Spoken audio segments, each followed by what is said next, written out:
রাসূলুল্লাহ সাল্লাল্লাহু আলাইহি ওয়াসাল্লাম জন্মের সময় ফেরেশতাদের সাথে শয়তানের তুমুল ঝগড়া।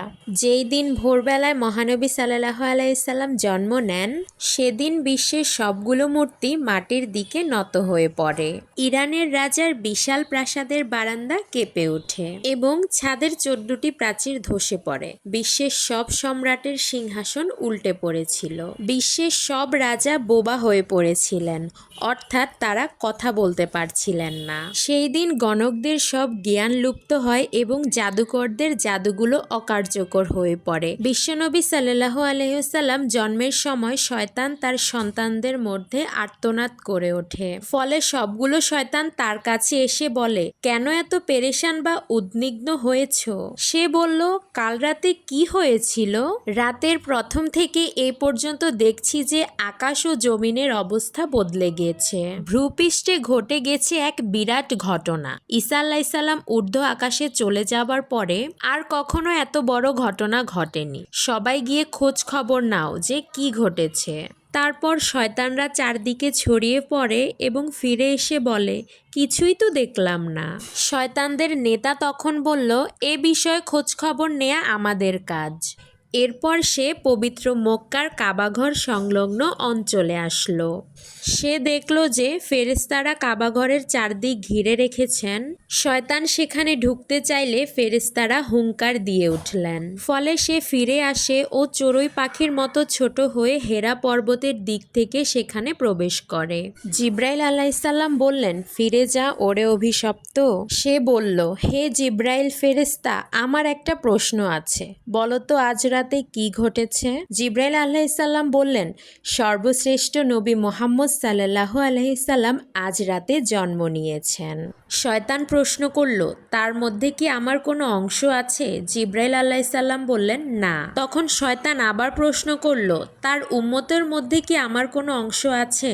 জিব্রাইল আলাইহিস সালাম বললেন, হ্যাঁ। ইবলিস বলল, আমি সন্তুষ্ট হলাম। হযরত হালিমা বর্ণনা করেন, শিশু মুহাম্মদ সাল্লাল্লাহু আলাইহি সাল্লামকে আমার গৃহে আনার সাথে সাথেই রহমত বরকত প্রকাশ হতে লাগলো। এত পরিমাণ দুধ নির্গত হলো যে হযরত সাল্লাল্লাহু আলাইহি সাল্লাম এবং তার দুধ ভাই একান্ত তৃপ্তির সাথেই দুধ পান করে ঘুমিয়ে পড়তেন। দীর্ঘদিন পর এটাই প্রথম রাত্রি যাতে আমরা শান্তিতে ঘুমিয়ে পড়লাম। আমার স্বামী বললেন, হালিমা তুমি খুবই ভাগ্যবান, শিশু নিয়ে এসেছো। আমি বললাম, আমারও এটাই ধারণা।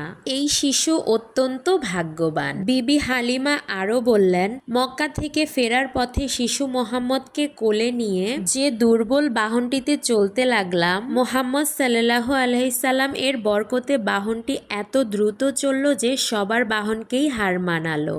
আমার সাথী মহিলারা আশ্চর্য হয়ে বলতে লাগলো, এটা কি সেই দুর্বল সাওয়ারি যার ওপর আরোহণ করে তোমরা প্রথমে এসেছিলে?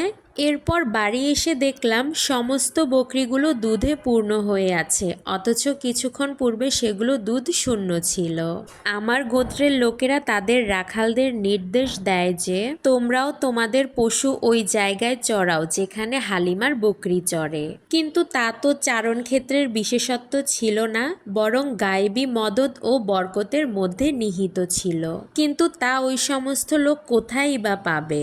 এভাবে আমরা প্রায় তার বরকতের ঘটনাবলী প্রত্যক্ষ করতাম। হযরত হালিমা বর্ণনা করেছেন, তিনি কখনো শিশু মুহাম্মদ সাল্লাল্লাহু আলাইহি সাল্লামকে উলঙ্গ অবস্থায় রাখতে পারতেন না।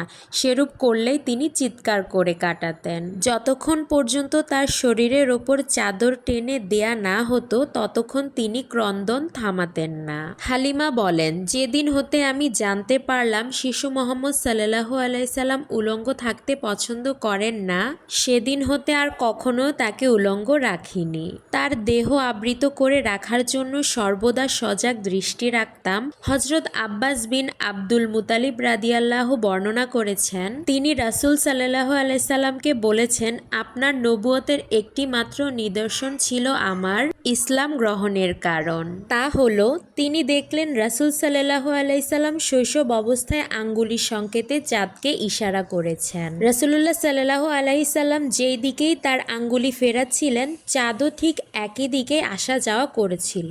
রাসূল সাল্লাল্লাহু আলাইহি সাল্লাম নবী হওয়ার এও এক উজ্জ্বল প্রমাণ। শিশু মোহাম্মদ সাল্লাল্লাহু আলাইহি সাল্লামের বর্ধনশীল দৈহিক অবস্থাও একটি লক্ষণীয় বিষয়। 2 মাস বয়সের সময় তিনি অন্যান্য শিশুদের সাথে হামাগুড়ি দিয়ে ফিরতে লাগলেন। 3 মাসের সময় দেয়াল ধরে হাঁটতে লাগলেন। যখন তার বয়স মাত্র 5 মাস তখন বিনা অবলম্বনে হাঁটতে শিখলেন।